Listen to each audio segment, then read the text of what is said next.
boys and girls, and welcome to the concession stand here on the KB Radio Network. I am your host, Kevin Reed, and this is the review of Longlegs, a horror thriller written and directed by Osgood Perkins.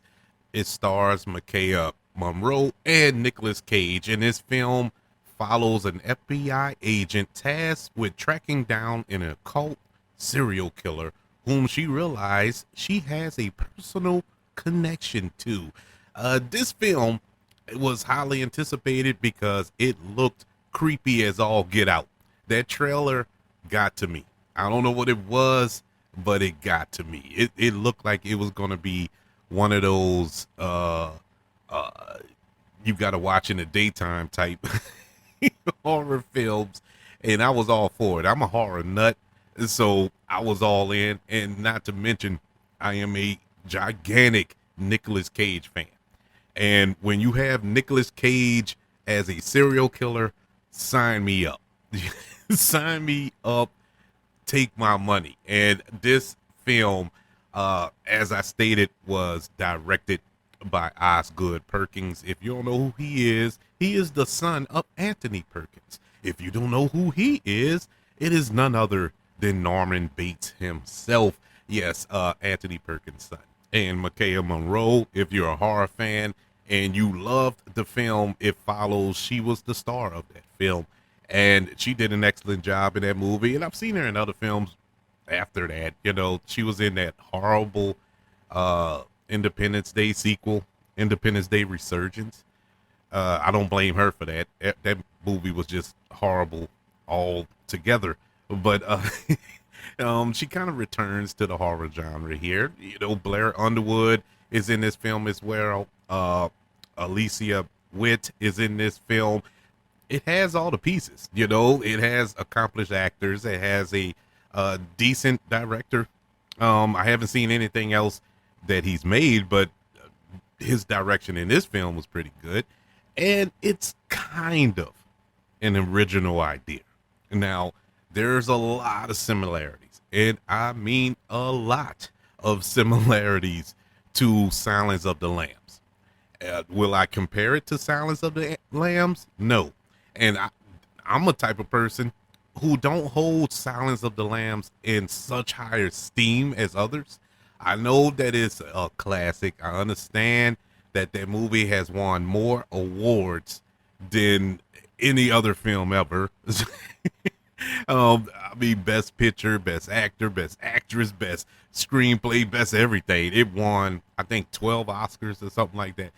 I know it's a great film, but I don't hold it in that high of esteem in the horror genre. I never understood why it was a horror, well, classified as a horror. There's some horrible things that happen in the movie, but not a horror. I saw it more as a suspense thriller. This film is billed as a horror thriller, and it's the same thing. I pretty much feel it has that same tone. It's more of a suspense thriller to me. There are horror elements in it, but there's more suspense thriller than anything else. I mentioned Osgood Perkins. He wrote and directed this film. As I said before, I haven't seen anything else he did. Looked on his IMDb, he hadn't done much, but this is kind of his big announcement to the world, and I think he did a fine job. I think this was a fairly decent directed film. There are some problems. There's some tone issues throughout the film. It keeps the tone, but in moments it kind of falls apart with the tone. You know, not for long, not enough to throw you out of the film, but it does kind of deviate from the tone set for this film. But overall, I think he did a decent job. His screenplay was really good, pretty simple, pretty cut and dry. You know, nothing that's going to win a Pulitzer, but it is a fairly good written screenplay here. Our acting performances here, is it Michaela or Maika Monroe? I don't know. I'm bad with names, but anywho, she did an awesome job. I think she did good. I've seen a lot of reviews where people complained about her performance. That the way she spoke and how she emoted throughout the film, they weren't big fans of. I actually liked it because it fit that character. Her speech patterns, and it wasn't like Rain Man type speech pattern. She wasn't artistic or nothing like that, but she had a unique dialect throughout the film, and I liked it. I liked her character as a whole. I think her character was well written, and she performed it very well. I'm a big fan of hers. I've been a fan of hers since It Follows. I was always wondering why we haven't seen more of her, because she did an awesome job in that film, and she did a pretty good job here. It's not the greatest performance on earth. I don't suspect that she will be considered in award season, but I did enjoy her performance. I thought it was really, really good.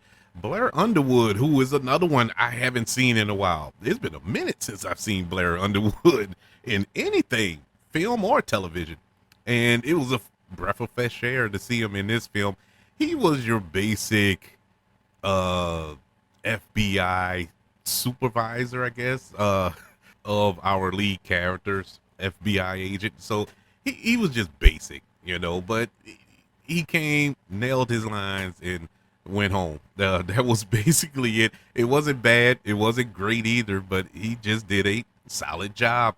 Alicia Witt almost stole the movie with her performance. I think really good performance as the mother, and this ultra religious mother.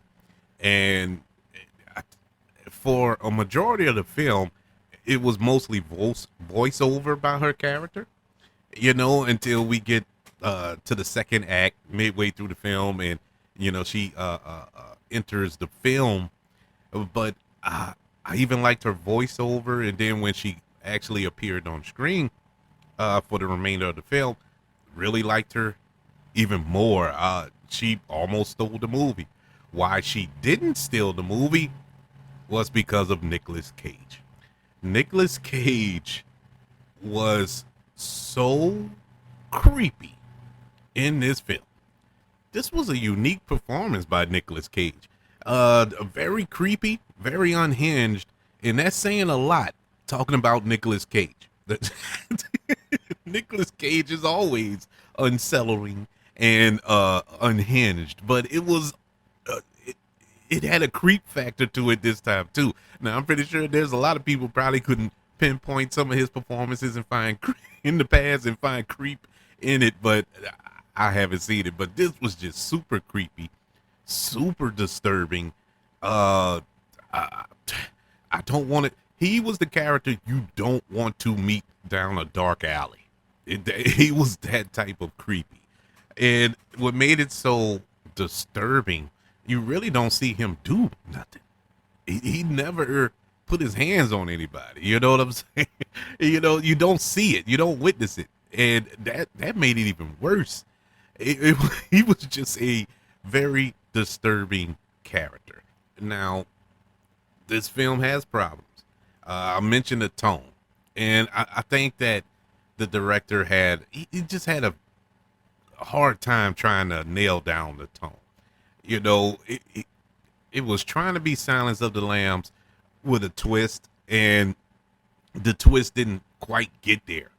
But I don't know. It just screamed knockoff. It was like a B movie. It was like a direct-to-video knockoff of Silence of the Lambs, and that's not a bad thing.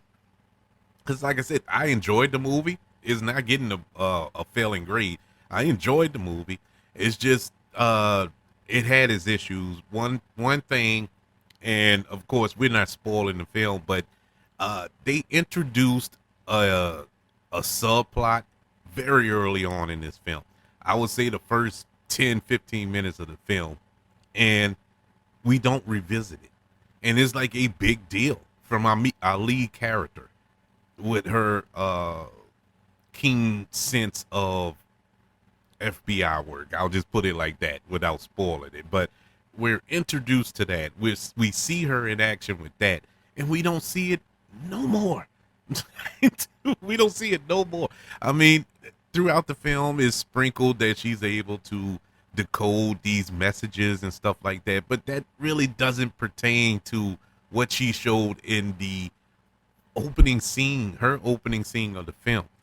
And I like, like, I thought that was going to be a main component of the story, but it wasn't. It wasn't, and I was kind of let down by that. The ending here, the ending, it dropped the ball. This movie was winning the race. It was coming around the track at 1,000,000 miles per hour. It was getting to the finish line. We were almost there, and it tripped right before it got to the finish line. The ending did not work for me, and I don't know why. It's not the whole third act. The third act was what it was. It kept in tone with the rest of the film. You know, it was lock and step with everything. Even the end was lock and step. I just didn't like it. I did not like how this film ended. It ended so abruptly, and you still had questions that needed to be answered, and we're not gonna get. And it's like, okay, so I'm just supposed to live with this, you know? I'm supposed to live with this. But the good thing about this is this film is so original and so interesting that there's a lot of mental unpacking you can do with it, you know, following your viewing of the film. Like, there's a few points that I mentioned while talking that's not in my notes because I was thinking about it. and I and I said it during this review, you know, because it's so much to unpack. There's a lot to unpack. You know I made it seem like it was a simple little paint by numbers film, but it's not. There's a lot here to unpack. And as time goes on, I feel it may gravitate higher than what the grade I'm gonna give it today. But you have to unpack it, and it's gonna take time. And it's just one of those films. But at the end of the day, overall, this was a really good film. Really good. The creepy. It wasn't scary. It's not that type of horror film. It's not jump scares and gore and blood and guts. Well, there's one gory scene, just one where we actually see it in action. Now we do see the aftermath of some events that take place, but we don't actually see the events. The movie does a good job of allowing your imagination to do the work for you, and that's where the creep factor comes in. This was a very creepy film. This is probably one of the most creepy films I've seen in a long time. And if you're playing the drinking game and taking a sip every time I say creepy during this review, you should be good and drunk by now. Because honestly, this is a very creepy film. Not scary, just creepy. And for that reason, I enjoyed it. I enjoyed it for its attempt at originality. You know, it's even though it takes elements from Silence of the Lambs and films of that ilk, it still manages to be an original film. And I know that sounds crazy, but once you see it, or if you have seen it, you I think you kind of feel where I'm coming from. It's just one of those films, and it is definitely rewatchable. I will watch this again in a heartbeat. And for that reason, I'm giving Longlegs a letter grade of a B minus. I think it's one of the best thrillers, suspense thrillers slash horror films of the year. It's very, very good, except for the end, but there's enough good throughout the film to kind of look past it.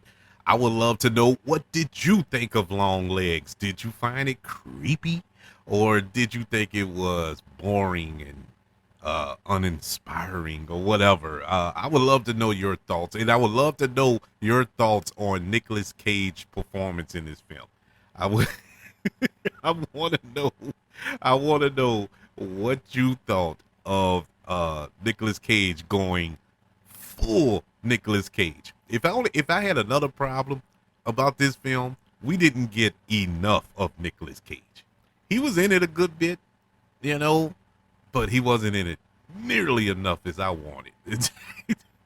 I guess it was too much. It would have been too much. But What are your thoughts? Email the show, kbradiopodcast@gmail.com. You can also search for the show on all social media platforms. Just search for the KB Radio Network. Also, subscribe to the KB Radio Network channel on YouTube and like this video if you don't mind. Also, ladies and gentlemen, don't forget about the 5 stars, the reviews, and sharing this show. If you're listening on Apple Podcasts, Spotify, iHeartRadio, wherever you are currently listening to the concession stand here on the KB Radio Network. Everybody, thank you for joining me for this review of Longlegs. Can't wait to speak to you on the next go round. Want you all to know that I love you, continue to love everyone, and until we speak again, you all be blessed.